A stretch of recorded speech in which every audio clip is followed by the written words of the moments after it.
An extremely important problem or task in biology is that of sequence alignment. DNA is a strand of bases. It's made up of different bases, four of them, in fact.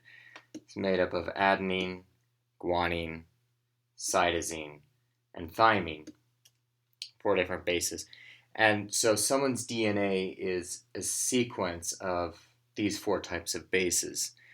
Um, and it's an important problem to see how a DNA strand from one organism compares to a DNA strand in another organism. For example, suppose that one organism has this type of DNA strand, AATG, and another one has ATTG. And we can tell that the organisms are similar, their DNA strands are similar, but how similar and how do we find that? Well, if we look right there, we can tell that if we just changed the A to a T, then the first would become the same as the second. And so we have a change, what we're going to call a mismatch. Now let's suppose we have AGG in one and ACG in the other. And this is the same kind of idea, same kind of deal. We just have a mismatch right there. But what about something like this? We have AG in one and ACG in the other.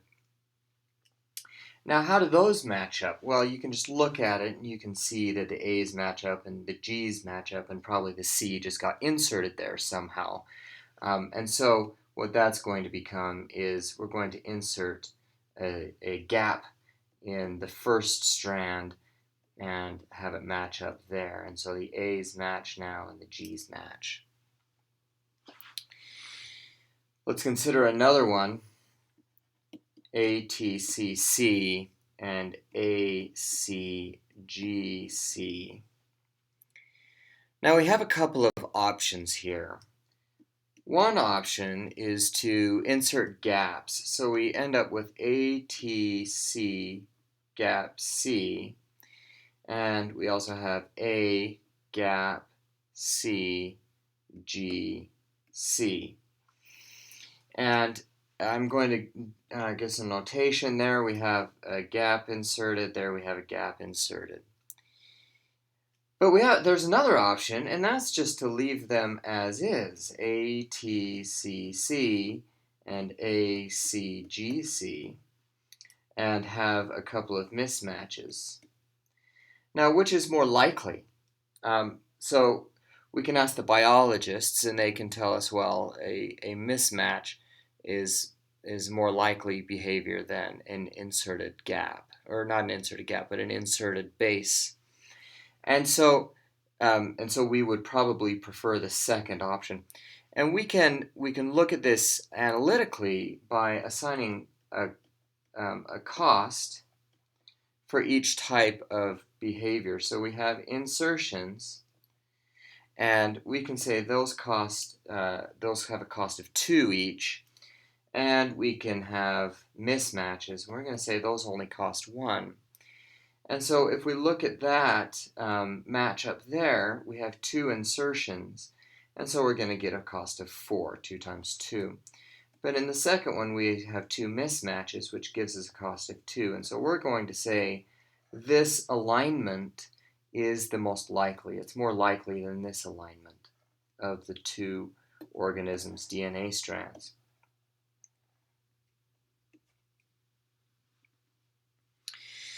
Let's consider a strand S, ATCC, the same strand, and T is ACGC.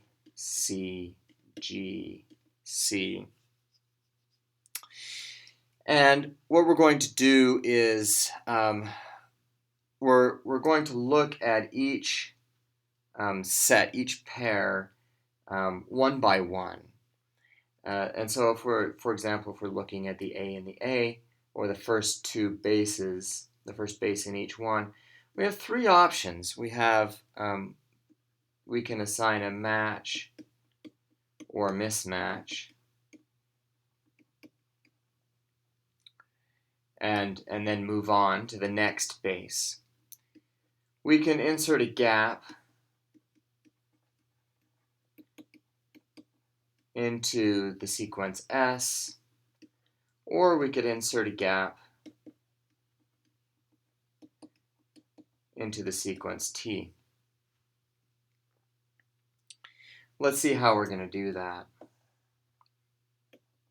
Let's leave that there. Okay, so again we have S equals ATCC, T equals ACGC, and we're going to look at index I and index J. I is the index into the S strand, J is into the T strand, and let's make a table here. Index J, we're going to have an action, and we're going to have an associated cost with that action. So we begin with I and J both at 0. They're both pointing to the A, and clearly that's a match. So let's just take a match action. That gives us 0 cost. So we move on. We move J, we advance both I and J. Now we have a T and a C. Now, dynamic programming is going to help us to know which of what action we're supposed to take. But let's just say, for now, since I and J are 1, we're going to take the action of inserting a gap into T, which would have the effect of moving these 3 elements to the right 1, getting those 2 C's to match up. Okay, so we're going to insert a gap into T, so action number 3, that's that action there. And according to our previous cost, an insertion is going to be of cost 2. So when we insert a gap, what we're going to do is advance only one of the indices and we'll advance I, and we're going to leave J as is. So now we have I is equal to 2, J is equal to 1. And we have, again, the C's. And so we can match those up at a cost of nothing and advance both pointers, I and J.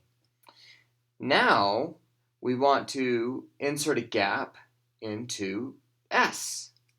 So that's action 2, this one here, and that's at a cost of 2.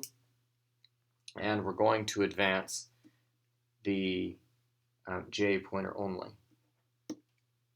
And now we have a match that costs 0, and we're done. So now what we have is a sequence of actions: a match, an insert, a gap into T, a match, insert a gap into S, and then another match. And the cost is going to total 4. Now, what's an algorithm for finding the optimal sequence alignment?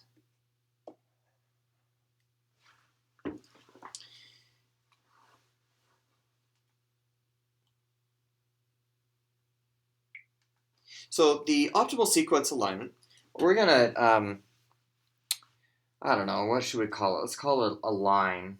Oops. Okay, we'll call it a line. So what we're going to do, now let's call it cost.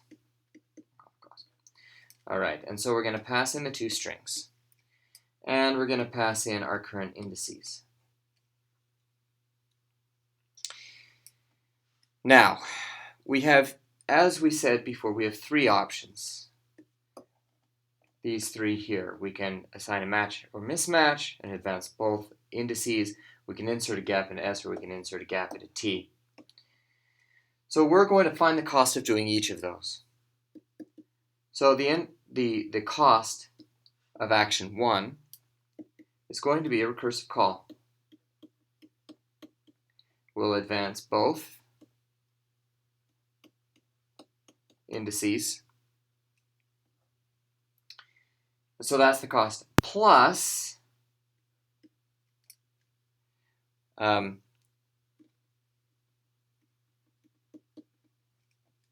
if the bases are equal,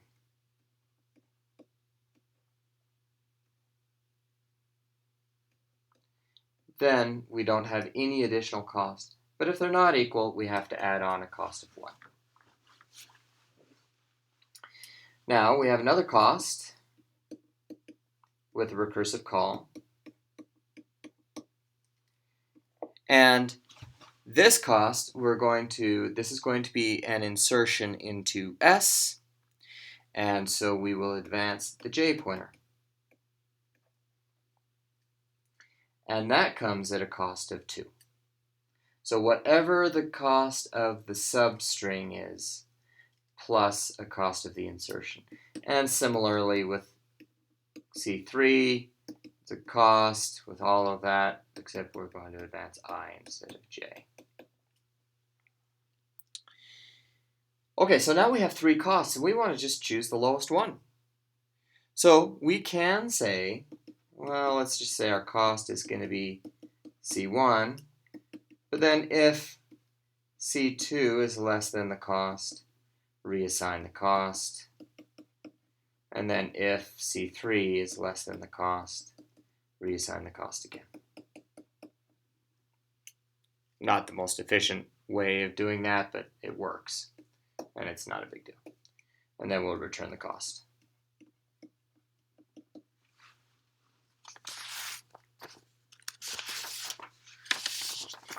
Just a note, cost is also known as edit distance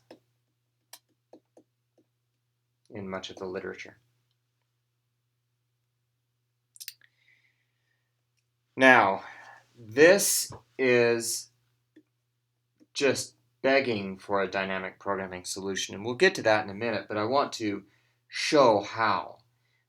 Suppose we have these recursive calls, and they're solving subproblems. So this is a subproblem.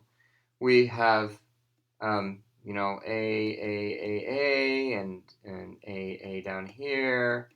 And what we're doing here is we looked at these two, and now we're going to solve the subproblem of the remainder. And we're going to have overlapping subproblems. Now, before we get to the dynamic programming solution, I want to make a small modification to the cost function. What this cost function does is it gives us the cost of the optimal sequence alignment. But we want that alignment as well, so that we're able to align the strings. We don't just want the cost. As you can see right now, all it's doing is returning the cost and doesn't give us a sequence alignment. So we can modify our cost function to be S and T and I and J, and then some actions. And what data structure are we going to use to store those actions? Well, if we look at the recursive calls, we are going to be solving the rightmost part of the sequences first, right? We're making a recursive call here, and we're going to recurse all the way down the recurrence tree to the bottom, solve the bottom problem, and then return and back up the tree. And so it makes sense that our actions is stored as a stack. We're going to push on the last actions first. The actions at the end of the sequence string will get pushed on first, and so they'll be popped off the stack last. Then in our recursive calls, we're gonna pass some stuff, right? I and J, I plus 1 and J plus 1, and so on. But then we have to think about what actions are we going to pass in. We're going to pass the stack by reference. Are we going to pass this into here? Because we're going to call it again.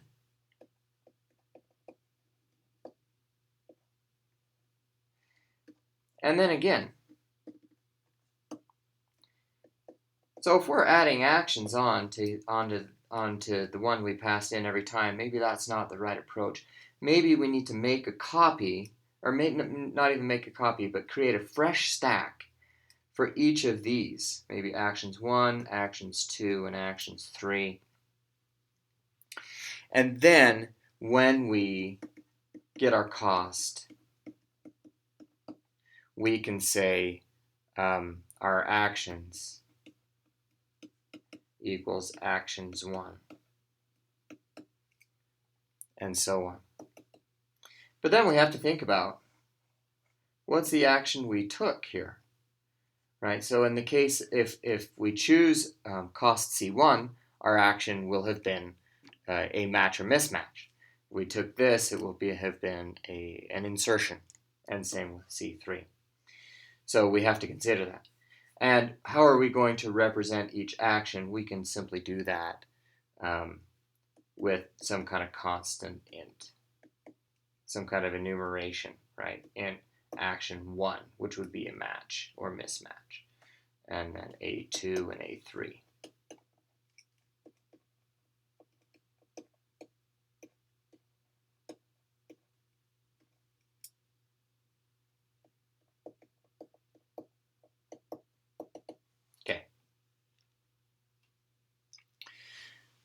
Okay, and one more note on the implementation. Right here, we have to account for hitting the end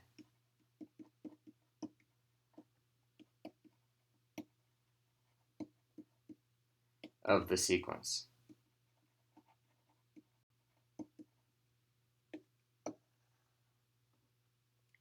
Now, what do we have? How do we account for that? So let's say we have A, C, A, G, and down here we have A, C, A only. So we're going to do the optimal sequence alignment. Clearly is going to do a match, a match, a match, and then what? What are we going to do there? We've hit the end of T, but we still have stuff in S. What we have to do is, for as long as S is going to continue without T, we have to insert gaps. And so we would have a match, action A1, match, action A1, and then we're going to start inserting gaps into T, A3, A3, and A3. Okay. This implementation, this recursive implementation, is spectacularly inefficient. I believe it's on order 2 to the power of n. So you'll see in the programming project, if you program this up, that if you even get up to about sequences of 10 or 15, you're already taking a few seconds. And it becomes prohibitive once you get much past 15. And so we need to think of a dynamic programming solution. And it turns out that this problem is well adapted to dynamic programming. So a dynamic programming solution, we're just going to use memoization. We could do it bottom up too. And we will change our function signature yet again. S, T, I, J. We keep track of our actions, our stack of actions. And now we're going to keep an array of memos. And here we can say if for a given I and j,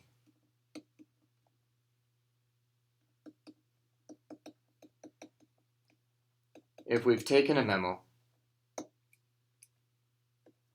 then we can use it. Or in other words, use it by returning the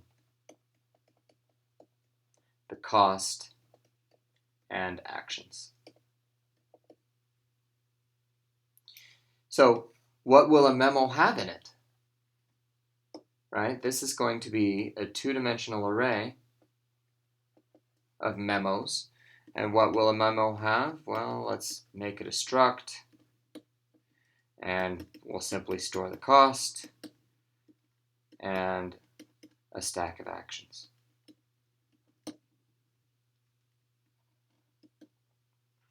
and that is sequence alignment and the dynamic programming solution to it.